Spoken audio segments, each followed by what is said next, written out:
All right, guys, welcome back to another episode of Entrepreneur Hour. I've got a guy that most certainly you guys recognize. And I got to say before we start, if you're watching this on video, if you're listening audio, you're not seeing this. But I need to significantly upgrade my backdrop considering the person that I'm talking to right now. I look like I'm talking to somebody in CBS News or something right now. Mr. Grant Cardone. How are you, my friend? Good, buddy. Look, hey, my best videos still are ones without the backdrop, Yeah. without the production. People want. It shot better in here because of my voice. I mean, that I started this in my office with nothing fancy. Yeah. So, but I started doing video with a phone. So that's awesome, man. And that's something that I say to people that they're like, oh, I got to have so they see what you've got, right? And what they don't realize is they don't go back to those early episodes and they see like, hey, how everybody got their start. Because I'm like, you, man, this microphone and all this stuff, I had a snowball and I was recording in my closet because that was the only place I could get good acoustics, right? It doesn't start glamorous. So people shouldn't overspend to get what they want. Totally. Because no great video, no great one video is ever going to be quantity. Yeah. No, absolutely right, man. Cool, dude. Well, hey, I've been tracking you for years and years and years. I'm sure most of our audience, they're very familiar with your work and what you do and so on and so forth. I know you got some new stuff. I've seen Cardone you popping up all over the map. But for those that maybe are new to the space, brand new entrepreneurs or as I said to Guy Kawasaki the other day, living under a rock, kind of give us a high level view, who you are, what you do in the world, and how you got to the point where you have a private jet and all this cool stuff you're doing now, man. Yeah. So, I've written 8 books and 13, what a lot of people don't know is the business programs that I put together for large companies, Fortune 100 companies is really how I made my living in the beginning. Interesting. And the books I started writing books about 10 years ago. I've written 8 books but the business programs and the training, the educational programs for big companies with big sales organizations where we were focused on revenue, growing the revenue. And then about 6 or 7 years ago, we started taking those ideas and pushing them into e-commerce and helping smaller entrepreneurs, figuring out how to create platforms that didn't cost millions of dollars. Yep. And that somebody could buy for as little as, 99 cents. Yeah. But are you talking, when you say infrastructure, are you talking about in terms of operational organization? Are you talking about in terms of sales platforms? What's the primary focus of those? Yeah, exactly. Big sales organizations, maybe like Morgan Stanley, right? Yep. Yeah. They're calling clients or some of the guys in the automotive space, not car dealers, but manufacturers and vendors that service manufacturers, how to call on the dealer, how to help them change the way they handled the customer so they could increase their sales, right? Yeah. I worked with the U.S. military and their recruiting programs. So that's what a lot of people don't know about me. If you're seeing me show up right. Yeah. He seems to be all over the place. He does a lot of stuff. I mean, I do a lot of stuff, dude. Like, I do a handful of speaking engagements a year. Yeah. We just did a gig for 34,000 people, but I'm not actually a full-time speaker. I run 7 businesses. Yeah. Now, you said that you were talking about ADD and you said, you got a lot of tabs open, I think is the metaphor you utilize. Have you found that to be difficult in terms of conveying to your target or your ideal customer avatar, what it is that your core offer really is, or do you even have a core offer for that matter? No, very, very, very well. We don't have a core offer. Okay. Yeah, I was talking to Frank Kern. Frank's like, I get better engagement because I do this. I said, Frank, you're repeating the same website over. Yeah. 7 companies with probably 25 offers. Yeah. Like some people, if you met me 25 years ago, you knew I was a sales guy. Right. And then if you met me 15 years ago, you heard me doing a lot of speaking. I was doing 250 speaking gigs a year. Yep. On sales and negotiating and closing. Yeah. So if you met me anytime in the last 15 to 25 years, you think I'm just a sales guy. But if you've met me in the last 10 years, you think I'm more into probably. I thought real estate. Is that fair? The last 10? Well, no, real estate would be the last. I know that's 30 years. I know that. Yeah. Oh, really? That would be the last 3 years I started talking about it. Really? Okay. I've been doing real estate quietly for 30 years. Nobody knew it. Everything I was doing, everything I was doing, every extra penny, dude, got loaded into real estate. Why was that by design that you didn't talk about real estate? Why did you not talk about the real estate aspect so much? It wasn't how I was making a living. It was where I was burying money. I see. Okay. You're building up your residuals. That makes sense then. So I was just burying free cash into real estate, hoping Got it. Work. Got it. One thing about me is, dude, I don't teach anybody anything that I don't understand. That's a good, in this day and age, my friend, with information all over the place, that is a good rule.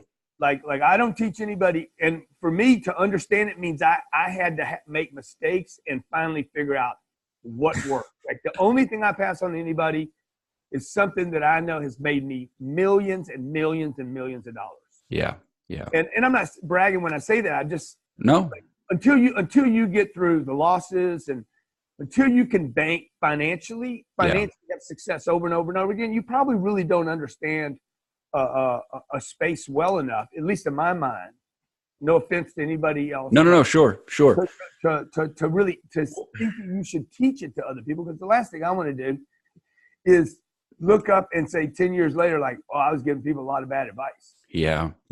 That's an area where a lot of people struggle now that you have, this online space where people are selling information products that they don't have it. I always say this, you can't skip the steps. Go roll up your sleeves and do the work. You're not going to exit from what you're doing from your job and go be an expert, quote unquote, air quotes, right? Without actually having done the work yourself. So that, or one of the things that I've noticed too, is be okay to say, hey, here's what I know about it, but here's who the expert is in that space, right? Yeah. And this is the person you should follow. This is what limited knowledge I have about it, and be transparent. I think a lot of people try to position themselves as an expert, and that's dangerous because now, like you said, they haven't done it before to really know what the hell they should be teaching people. Yeah, and then what happens is, the poor soul starts exaggerating what his revenue is, and he's done stuff he hadn't done before. Yeah. Look, man, when you get you might trick a whole bunch of people doing that, but like you get around guys like me, we're gonna know it's bullshit. Yes. Yeah. And then so you cannot spend 250 days a year traveling and think that you know how to run a business. So it's just not real. You can't. Yeah. I did a video Friday and I was passing out 129 checks to employees, right? And a real business is going to have employees at some point. Like you're going to scale something. You're going to have to write checks. The boss must be willing to take a loss. Yeah. And so, look, the space, because of the internet, because of Instagram and Facebook, anybody can be an expert. Anybody's an entrepreneur, baby. You put in your profile, you're an entrepreneur. Anybody can look good. We're seeing all the pretty pictures and all the muscles and the ab shots, and everybody's in perfect shape and everything. But that's not real life. Real life comes dirty. It's ugly. It comes with losses and punches in the face. So throughout my career, I think it's really important that people understand, because it's such an open space right now. You got to look at where you're getting information from. Where in the cycle is an individual giving you data? Yeah. Again, 25 years ago, I was talking about how to sell something. Yep. Today, I'm like today it's more important for me to know how to invest my money and not lose money. Yep. So Warren Buffett, baby, that number 1 and number 2 rule. Don't lose money and don't lose money. Don't lose money, dude. Like don't lose it. And leave it in the bank means you're going to lose it. Yes, absolutely it does. Leaving equity in a house means you're losing money. Totally. And we're going to get to that, because that's a really, like I said, I told you beforehand, a little bit seemingly unconventional in terms of what mainstream people are telling you to do, in terms of investing in your home as an asset and all those various things. And I want to get to that.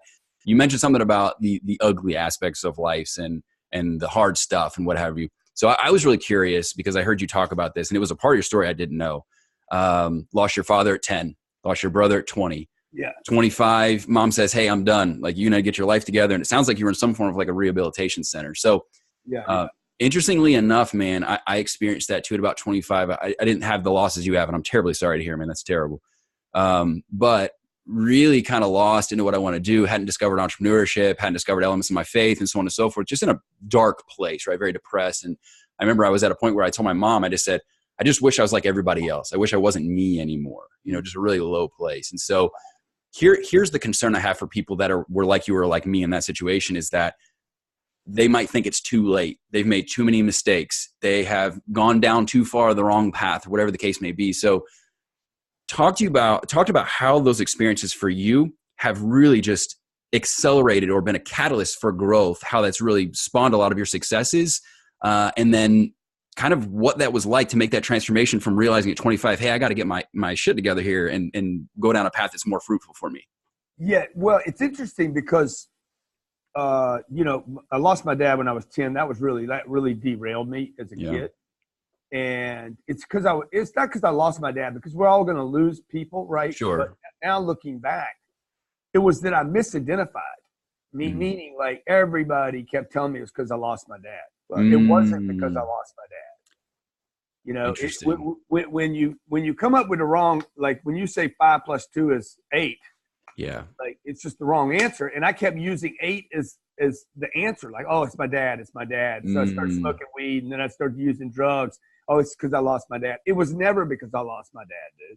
What was it then? Then I lost my brother when I was 20. Okay. So now I go another 4 or 5 years. Shit, I lost my brother and my dad. Now I lost my girlfriend. I kept saying, oh, I lost my dog. Like, I lost a quarter, right? I kept using, because everybody was telling me what it was. The therapist, my mom, my uncle, everybody saying, oh, it's because you lost your dad. And it was not because I lost my dad. It was because I lost my way, man. My way, right? And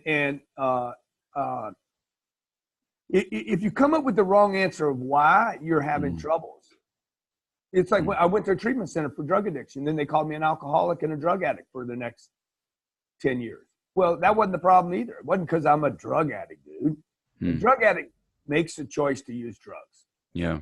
Even if some of your audience has an addiction, the only way you're going to quit the addiction is to quit the addiction. Like I haven't used drugs in 35 years. Good for you, man. And so alcohol wasn't a problem for me, even though I was told it was a problem for me. And again, a misidentifier. Dude, I've been told I had ADD and ADHD and OCHD and all these ODDs. Dude, I hear you. Those were never my problems. My problem has always been that even at 10 years old, I wanted to be something. I wanted to be something important. And I've always wanted to be something important. So every time somebody got in my ear and said, you need to accept yourself the way you are. Yeah.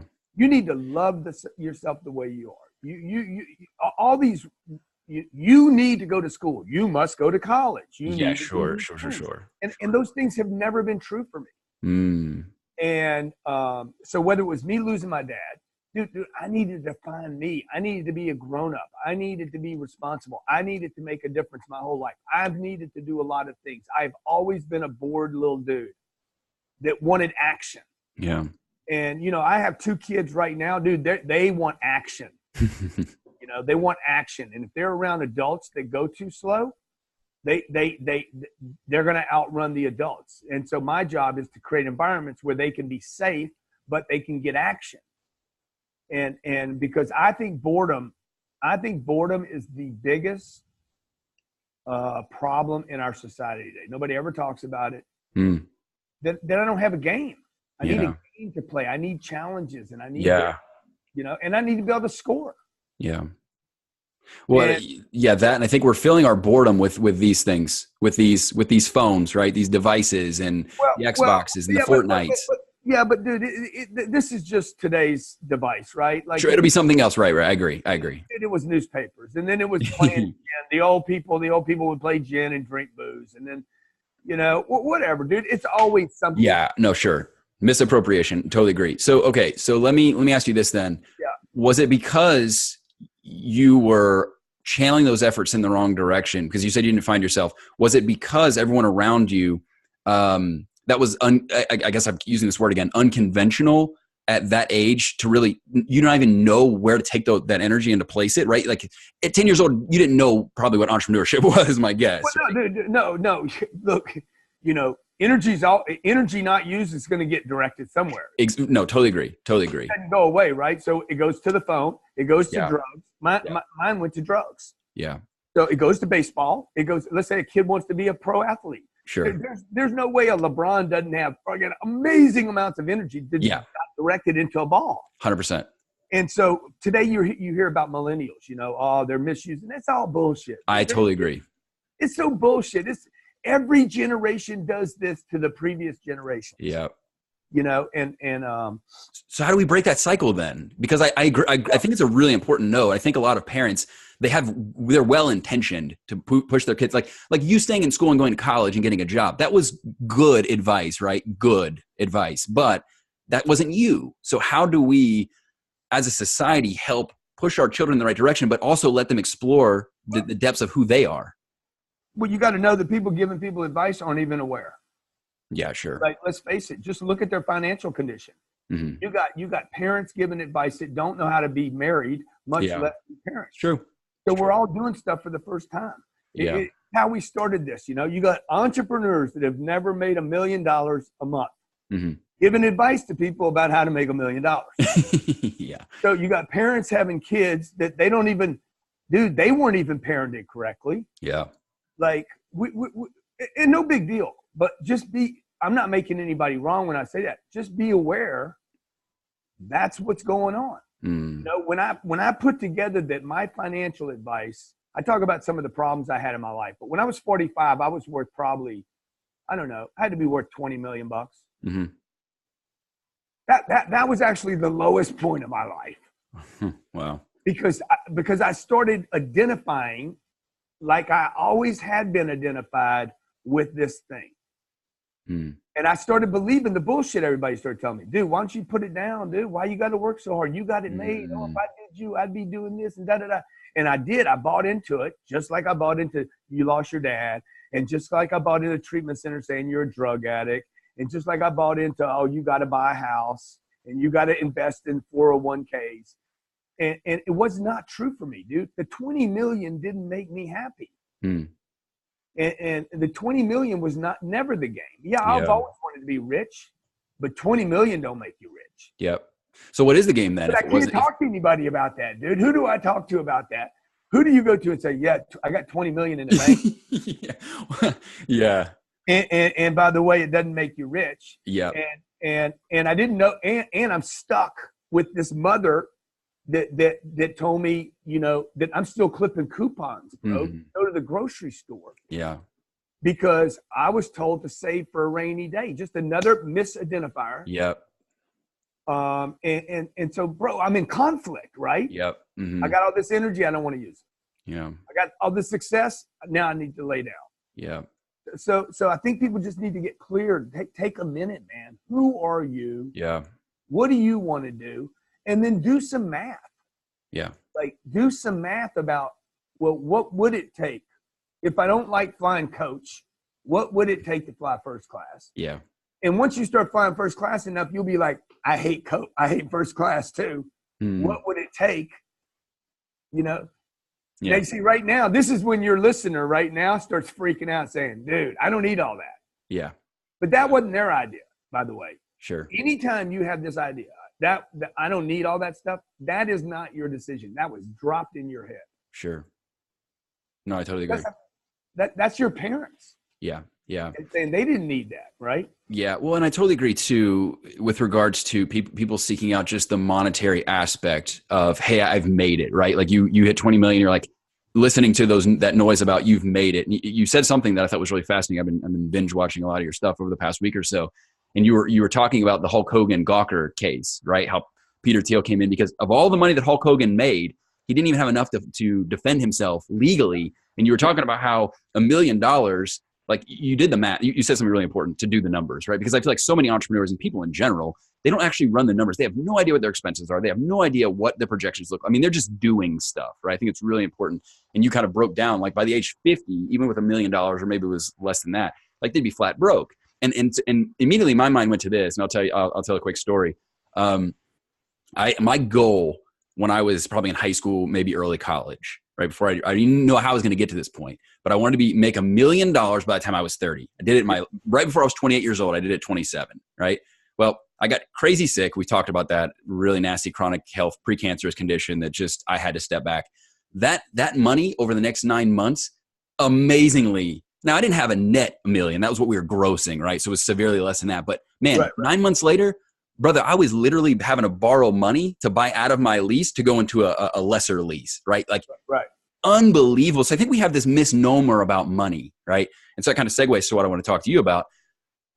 I saw figures, and maybe give or take, right? 7 out of 10, I think Dave Ramsey said 7 out of 10 people are currently living paycheck to paycheck right now. In your mind, I know money's a big thing, and I love how you see money. I think it's a very unique way that you kind of view money in the world and so on and so forth. Another study I saw said people right now couldn't afford anywhere in the world or anywhere in the country, couldn't afford a 2-bedroom apartment making minimum wage, right? That's right.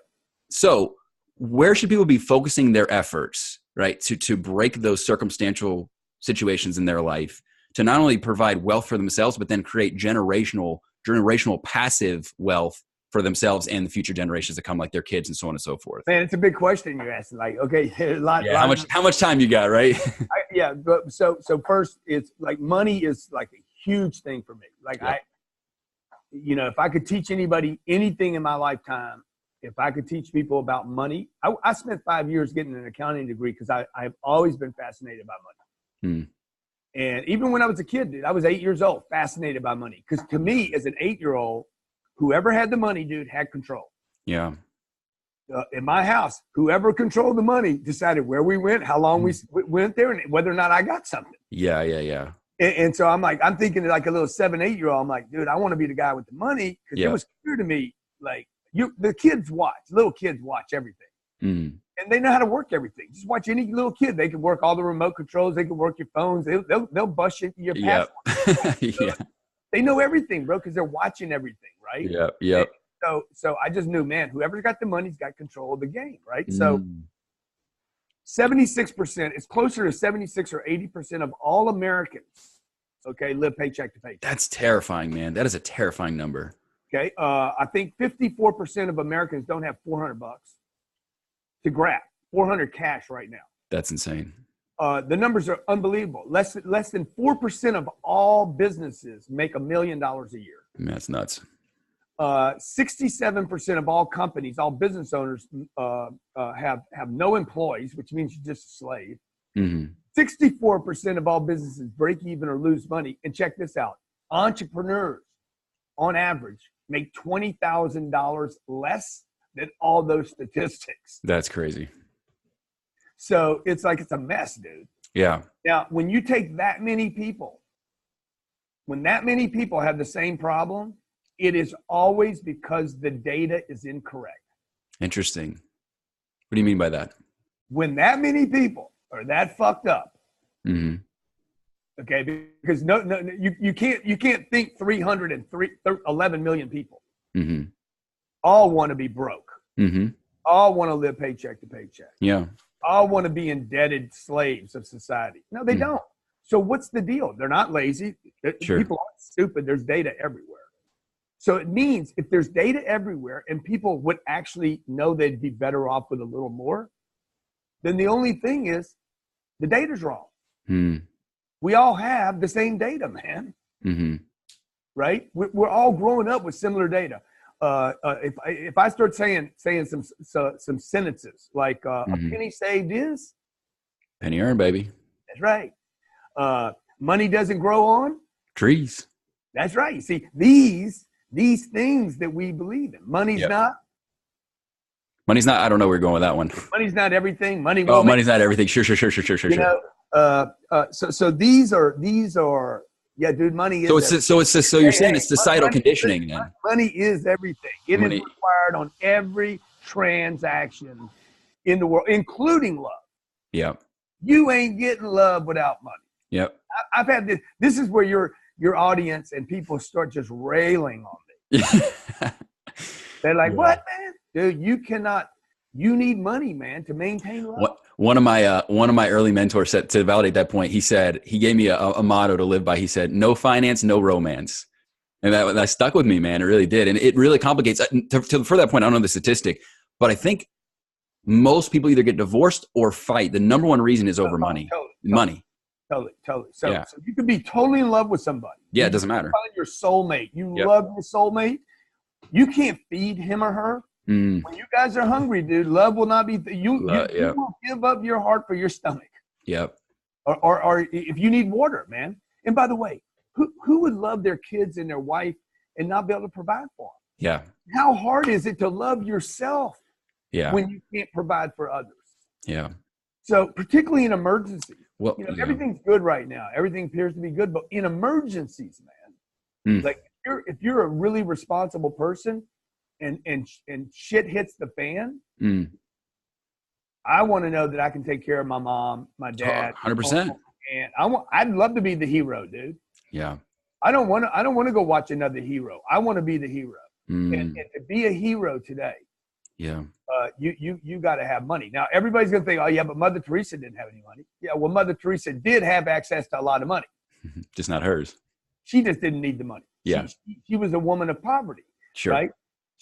But not really. She had connections, dude. As long as you're connected to money, as long as you have people that will help fund your activities. And then people say, yeah, but Steve Jobs said don't work for the money. Steve said that after he was rich. It's easy to say when you're rich. He wasn't saying that shit when he was in the garage, man. Yeah. When he was in the garage, he's like, we got to sell some apples, man. Yeah. Right? Again, where are you getting the data? Who are you getting it from? Wherever you're having trouble in life, I have found for me, wherever I have trouble is because I had the wrong data always. Okay, so where did you get the right data? Is it mentorship? Because now we have access to the internet. They could watch your show. There's a million different places they could tune into to find. So is that just the natural evolution of humankind? Is now that we have that ability to transmit those messages to further educate ourselves to do so? No, education's not the deal, man. Because if you got the wrong data, when you say data, I assume in terms of education. Well, no, I mean, what I'm saying is the wrong data. Sure. Of course. So I need to go, you want the right information, you need to go study people that are free. Okay. Who's free? Yep.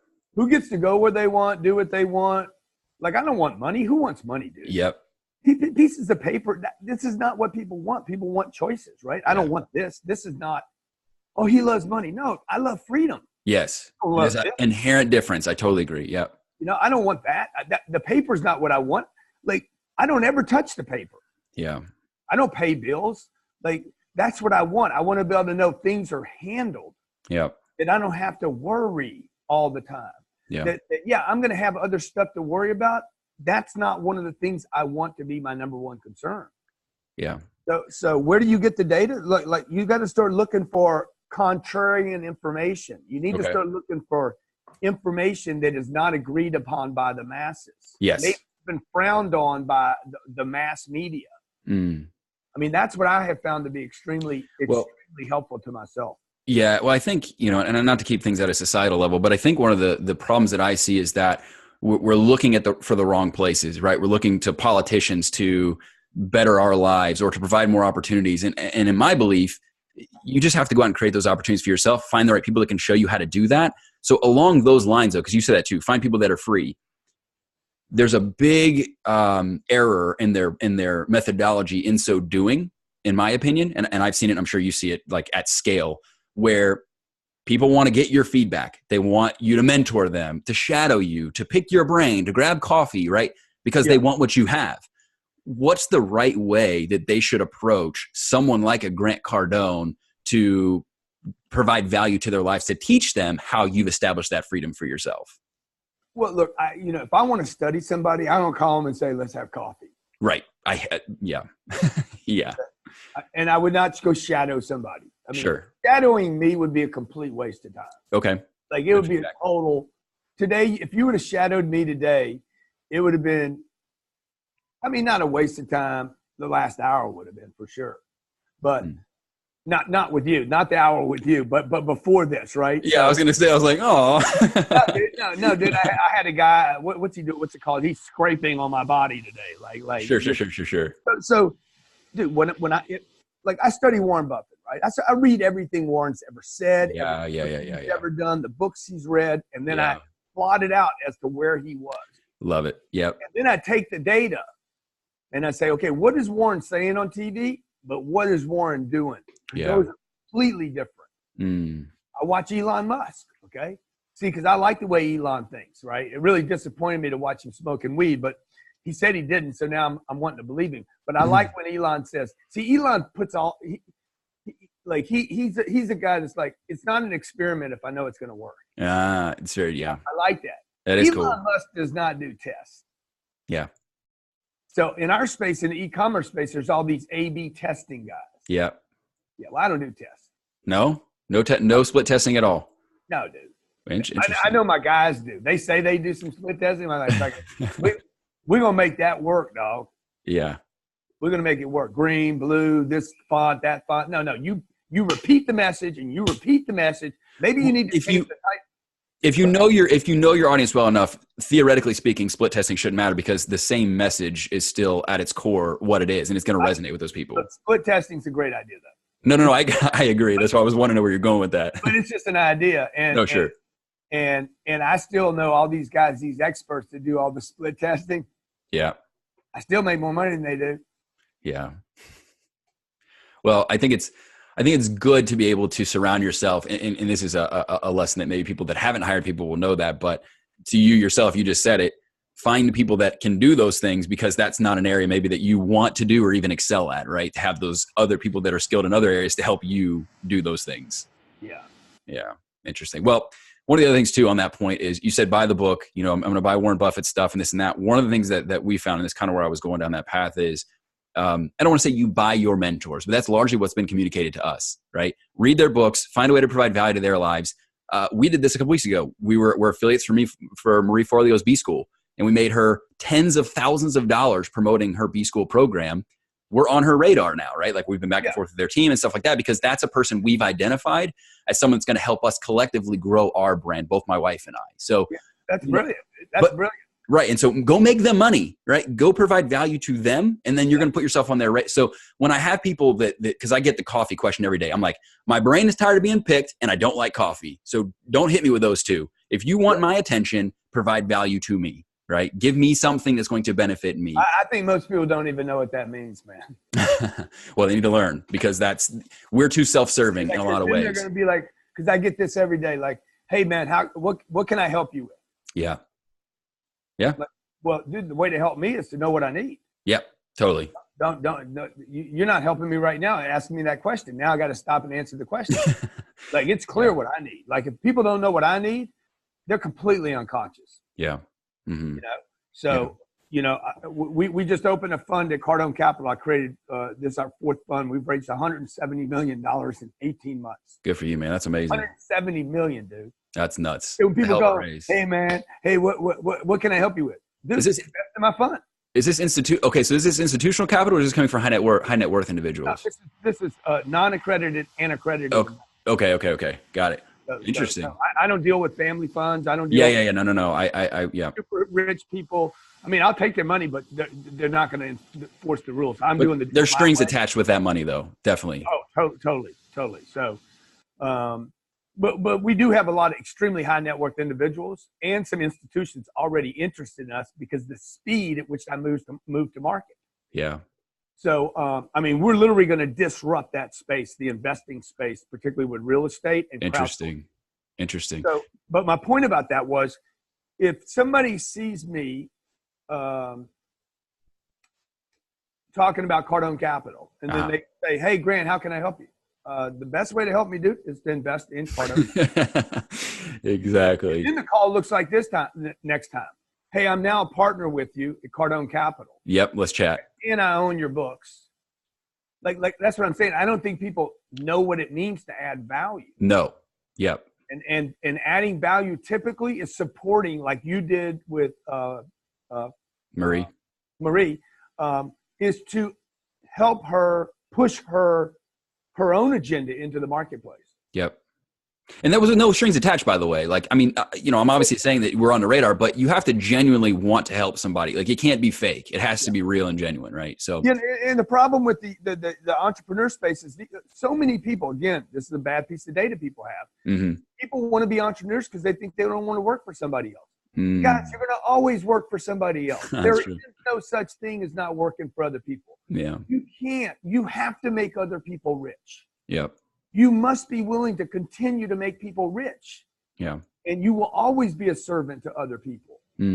And so it doesn't, I got 7 businesses here, man. The more business I have, the more people I have to serve. Yeah. So and the more, if I take investors in, I need to serve the investors. Yeah. Right? Then you're really, yep. Same thing. Service is the way to freedom, man. Yeah, totally. Let's talk a little bit about, because this is your what I've been following you about. I told you 6-8 months ago, my wife and I, we just moved to Austin, and Austin's a hot market. Everybody's down your throat. Buy now. I've made X amount of money in appreciation over the past, blah, blah, blah, blah, blah. Yeah. While you can, interest rates are going up, the spiel. Yeah. There are a lot of folks though that are interested in real estate. And what I told you was should be, right?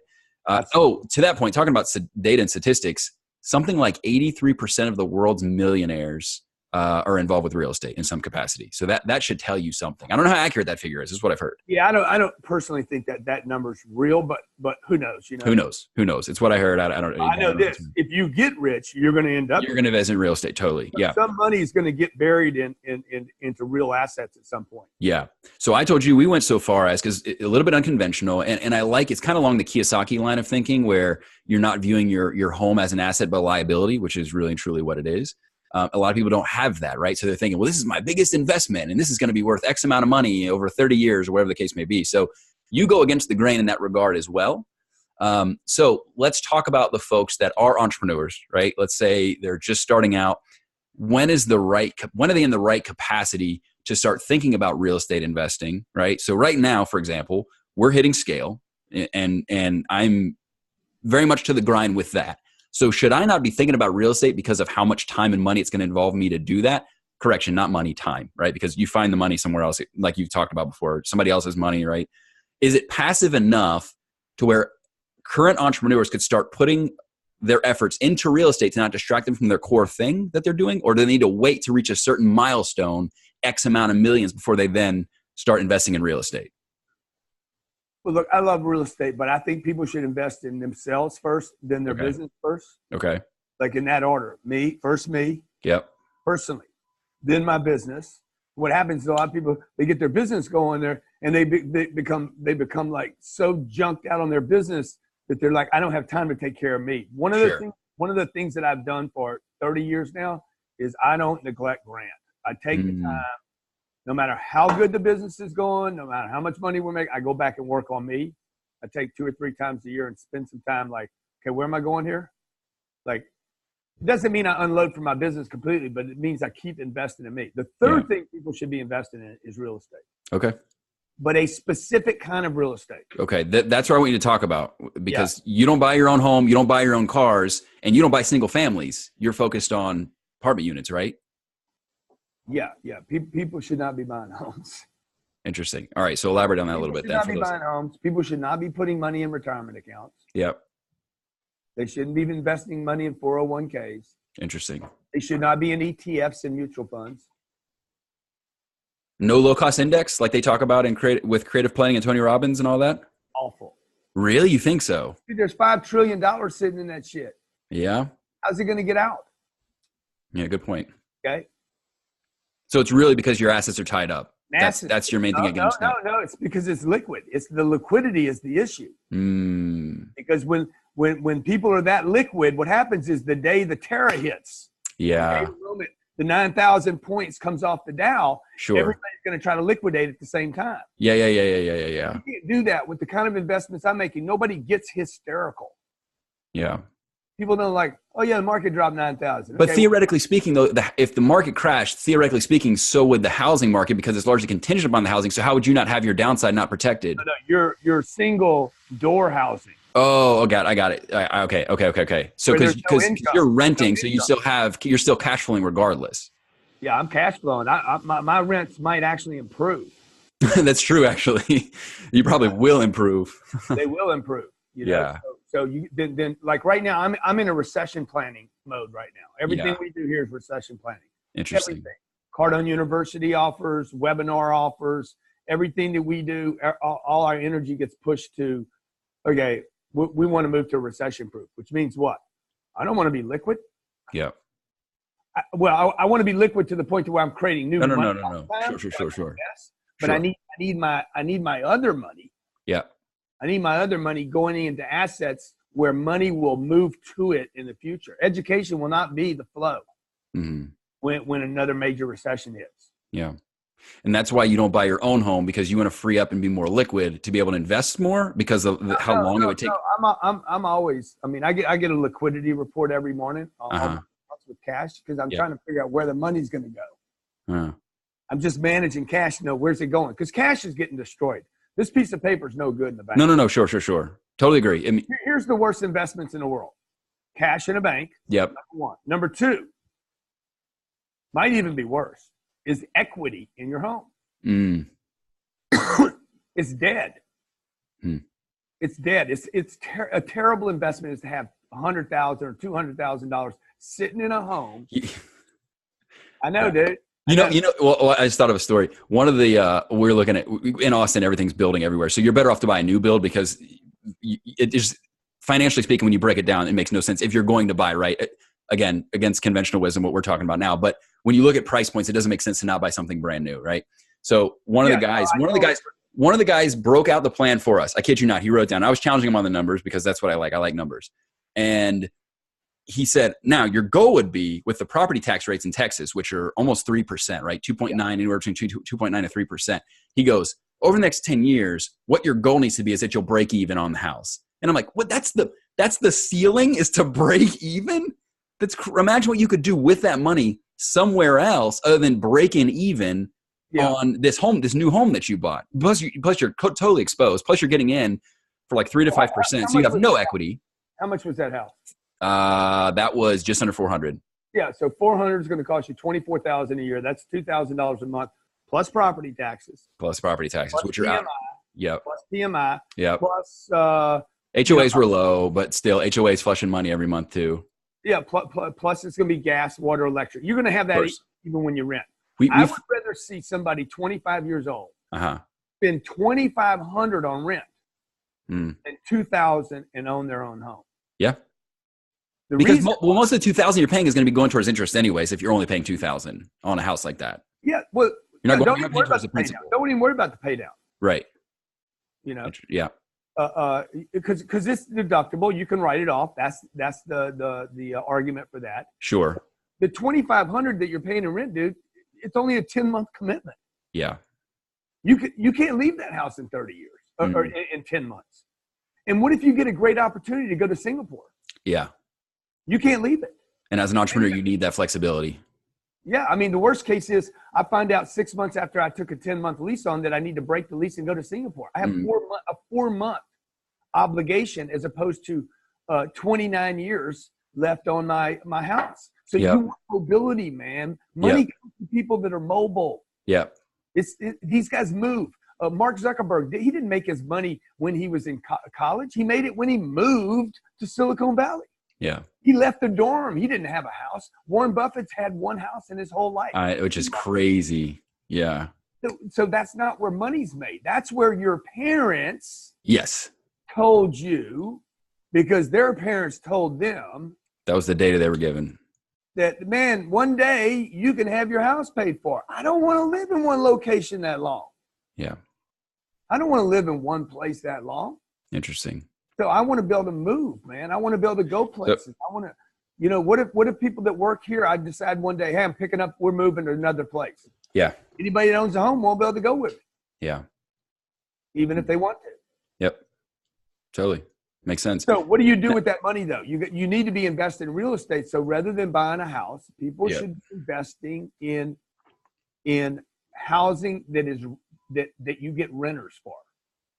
Yeah, but but instead of spending that $2,000, they hear you and they're excited and they want to do that. Where the hell do they get started on something like that? That's kind of where the disconnect is, I think, for a lot of people, is they don't have that data to be able to know to do that or how to do that. Follow the right people. You learn something. You learn. You start walking deals. I tell you what, I'll give all your listeners can grab my book, my real estate book, for free. Cool. Okay. Go to, we'll set up a site right now. Just give them a few minutes to do it. Cardonecapital.com/book. Okay. Cardonecapital.com/book. Guys, it's in the show notes. You can check that out. It's going to tell everybody the exact right, perfect size deal you should buy. Okay. That's the other mistake that people make in real estate. They get in it and they buy a deal that's so small that it takes all their time and there's no upside. And there's no, they're not cash flowing that much to justify that amount of time, right? Yeah. Or they can't pay a man, or they can't pay a man, or you can't pay somebody to manage it for you because you're making so little on it, you're going to hit break even, right? You 4 units, you can't pay a manager. Right, exactly. There's no money there. Mm. But this is the place people should be invested in. I'm telling you, the next 25 years, the entire country is going to become a renter.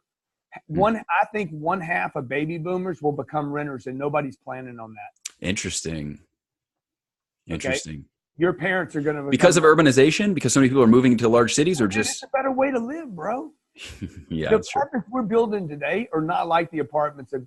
Oh my gosh! No! It's freaking swanky places, man. Yeah, you're living in the Four Seasons, essentially. Yeah, there's a good chance some of these big apartment complexes are going to become retirement homes and old people centers. Interesting.